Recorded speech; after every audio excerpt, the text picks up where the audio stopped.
ত্রয়োদশ জাতীয় নির্বাচনে বরিশাল বিভাগের ২১টি আসনে লড়ছেন ১২৩ প্রার্থী, কিন্তু এর মধ্যে নারী প্রার্থী মাত্র ২ জন, যা ২%-এরও কম। সচেতন মহল বলছে, নারীর অংশগ্রহণ নিশ্চিতে এগিয়ে আসতে হবে রাজনৈতিক দলগুলোকেই। নির্মাণে নাম্বার 1 শাহ সিমেন্ট। বরিশাল বিভাগের ২১টি সংসদীয় আসনে লড়ছেন ১২৩ প্রার্থী। তবে দীর্ঘ তালিকায় নারীদের উপস্থিতি প্রায় অদৃশ্য। সংখ্যায় মাত্র ২ জন, শতাংশের হিসাবে ২ ভাগেরও কম।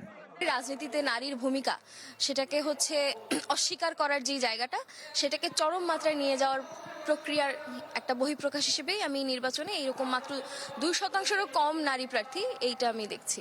অর্ধেকেরও বেশি জনসংখ্যা নারী, সেখানে তারা অর্থনৈতিক চাকা ঘোরাচ্ছে, তারা রাজনৈতিক সব জায়গায় যেন তাদের অংশগ্রহণ থাকে। এটা না হলে আমরা তো ব্যালেন্স করতে পারবো না। ৬টি জেলার মধ্যে কেবল ২টিতে দেখা মিলেছে নারী প্রার্থীর। এছাড়া ঝালকাঠি ১ আসনে এনসিপি মনোনীত মাহমুদা আলম মিতু মনোনয়নপত্র জমা দিলেও জোটের সিদ্ধান্তে তা প্রত্যাহার করে নেন। দীর্ঘদিন ধরে যারা ক্ষমতায় ছিলেন তারা নারী নির্যাতনকে পৃষ্ঠপোষকতা দিয়েছেন, নির্যাতনকারীদের বিচার করেননি। সেই কারণেই বাংলাদেশে এই পরিস্থিতি তৈরি হয়েছে। দেশকে সামনের দিকে এগিয়ে নিতে হলে নারীর কোনো বিকল্প নেই। পুরুষের পাশাপাশি নারীদের অংশগ্রহণ অবশ্যই থাকতে হবে। শুধুমাত্র মাঠে ময়দানে না, পলিসি মেকারে, বাস্তবায়নে সব জায়গায় নারীদেরকে গুরুত্ব দিতে হবে।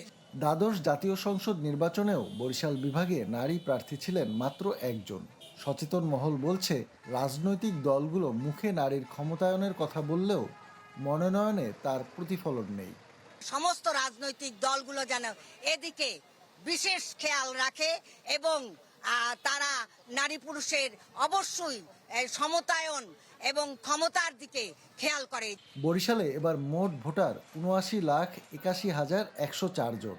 এর মধ্যে নারী ভোটারই ৩৯,২৬,৯১৯ জন। প্রশ্ন একটাই, ভোটার যখন প্রায় অর্ধেক নারী, তখন প্রার্থী তালিকায় নারীরা এত কম কেন?